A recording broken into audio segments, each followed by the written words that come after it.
Y ya estamos en tiempo de entrevista en nuestra revista Buenos Días, ocasión oportuna luego del audiovisual introductorio acerca de la invasión de Oriente a Occidente.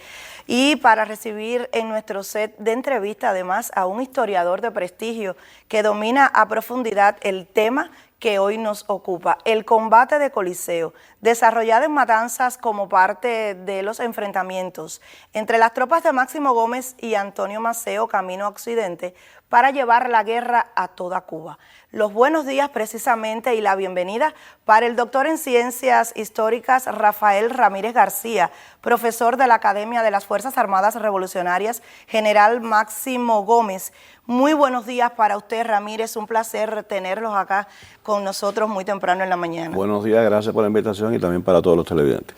Muchísimas gracias. Ramírez, pedimos en un inicio nos detalle las particularidades de este combate. ¿Cómo fue lo sucedido, teniendo en cuenta la llanura que caracteriza a la región de Matanzas? No solamente es la llanura lo que la caracteriza, sino también el territorio también estaba surcado por abundantes líneas férreas, lo cual por supuesto le permitía a las tropas españolas movilizar indistintamente hacia cualquier parte del territorio las tropas que tenían. Creo que hay que añadir un elemento también, y es que al mediodía había tenido lugar un reencuentro entre Gómez y Maceo. Estaban separados por una acción que había tenido lugar 2 días antes, y prácticamente este encuentro que se produce favoreció grandemente la realización de la acción. Ramírez, ¿y cuál es la significación histórica e importancia del combate de Coliseo dentro de la campaña de la invasión a Occidente y como parte de la guerra necesaria de manera general? Bueno, como bien decías, la acción de Mal Tiempo forma parte de la campaña de la invasión. O sea, su contribución está, como bien señalan muchos historiadores e incluso participantes en los hechos, como Bernabé Boza, jefe de Estado Mayor de Máximo Gómez, o Leonardo de Castillo, entre otros. Ellos y Miró Argenter no le dan preponderancia al aspecto militar, incluso la ven hasta como una escaramuza en los hechos. Pero sí, desde el punto de vista político, tuvo un impacto importante, sobre todo para la carrera político-militar del capitán general de la isla, en este caso Martínez Campos, quien, a pesar de que supuestamente había quedado victorioso en Coliseo por cuanto quedó dueño del terreno, y la concesión militar de la época decía que la tropa que quedara en el terreno dueñase, por tanto obtenía la victoria, pero no persiguió a las tropas cubanas a pesar de estar a corta distancia de ella, y al día siguiente, lejos de seguirlo, lo que hizo fue marchar hacia La Habana, dar un discurso político, buscar el apoyo de los partidos políticos existentes entonces en la isla, pero decir que había marchado a la capital precisamente para combatir desde allí, dirigir desde allí las acciones militares contra las tropas cubanas que amenazaban la capital. Si había obtenido una victoria, creo que no se justificaba entonces ir a combatir a la capital, sino seguir combatiendo en el área de acción. De ahí que incluso en libros españoles que refieren los hechos, decían que no querían seguir recibiendo una noticia alentadora en la que el jefe abandonaba el campo de batalla para marchar hacia la capital.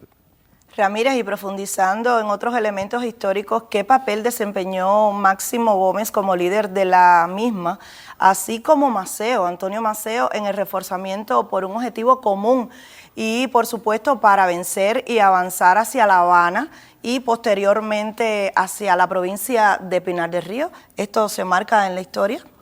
Bueno, estamos hablando de 2 jefes militares que se complementaban uno al otro. Y Coliseo es una muestra precisamente de 2 cosas, de lo que es jefe y liderazgo. El jefe ordena, el líder avanza con la tropa. Y Coliseo es una muestra de ello por cuanto en la acción combativa, tanto Gómez como Maceo perdieron caballos. O sea, en el fragor del combate tuvieron la pérdida de sus caballos, lo cual nos dice de que estaban en primera línea. Exacto. En el caso de Coliseo hay que tener en cuenta que Maceo, Coliseo es una acción en que el grueso, el peso fundamental de la acción tiene que ver después que ya había comenzado, por cuanto la mayoría una gran parte de la columna invasora, sobre todo los orientales, ya estaban en Coliseo y estaban saqueando Coliseo.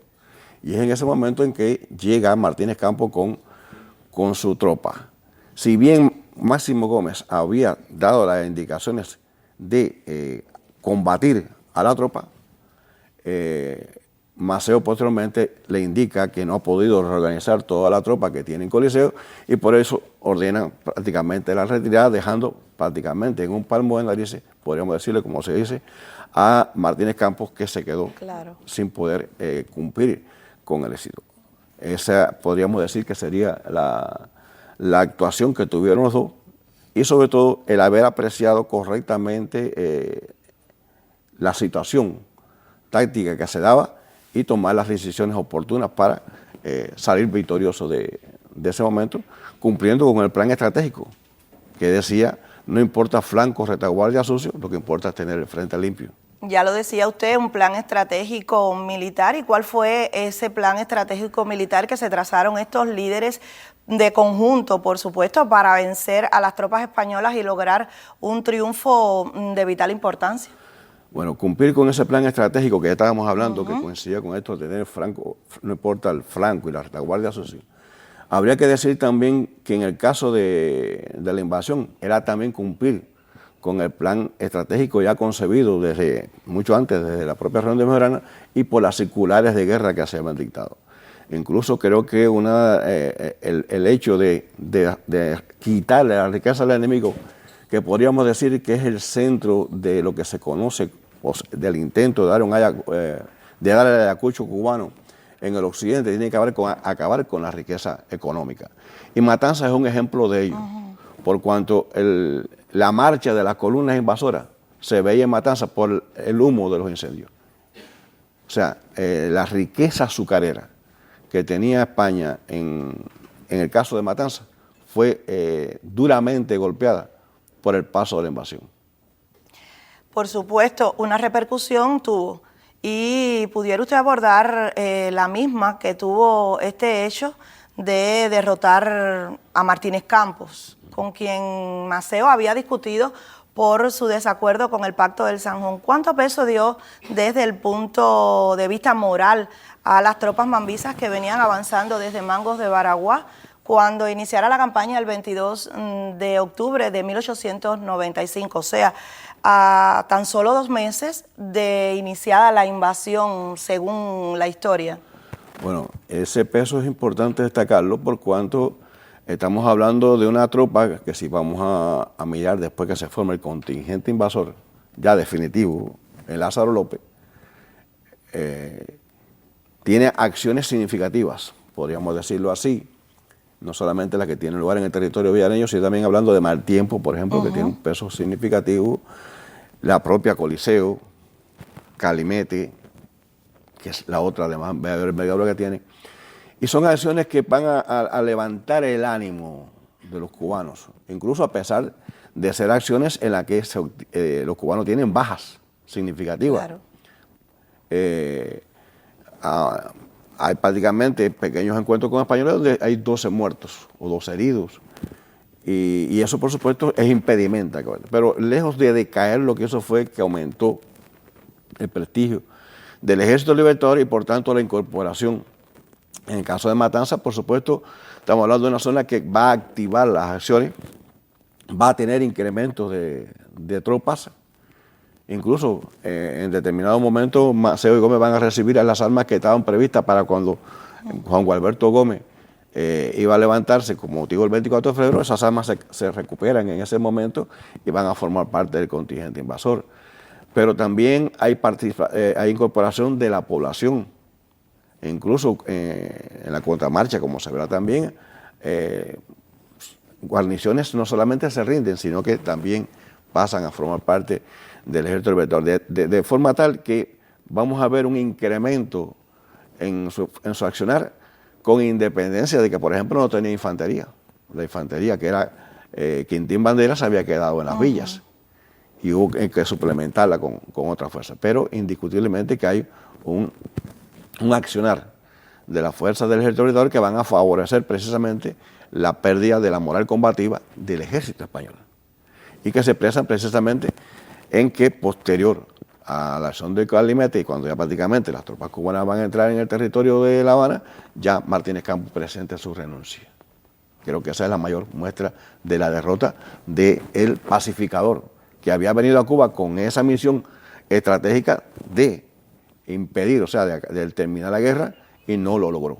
De ahí que, sí, podemos hablar de que en Baraguá tampoco pudo lograr el objetivo de lograr la pacificación con Maceo, aunque la logró con el resto de los oficiales del territorio, pues entonces ahora le va a pasar lo mismo. El objetivo tampoco lo cumplió y tuvo que renunciar. Profesor, le propongo hacer un alto en el diálogo para conocer de otros contenidos noticiosos. Usted manténgase con nosotros. Y usted también, amigo televidente, manténgase con nosotros porque estaremos conversando este domingo una vez más con el doctor en Ciencias Históricas Rafael Ramírez García, profesor de la Academia de las Fuerzas Armadas Revolucionarias, general Máximo Gómez, a propósito del aniversario 130 del combate de Coliseo. A usted, muy buenos días. Vamos a una pausa y en breve estamos de vuelta.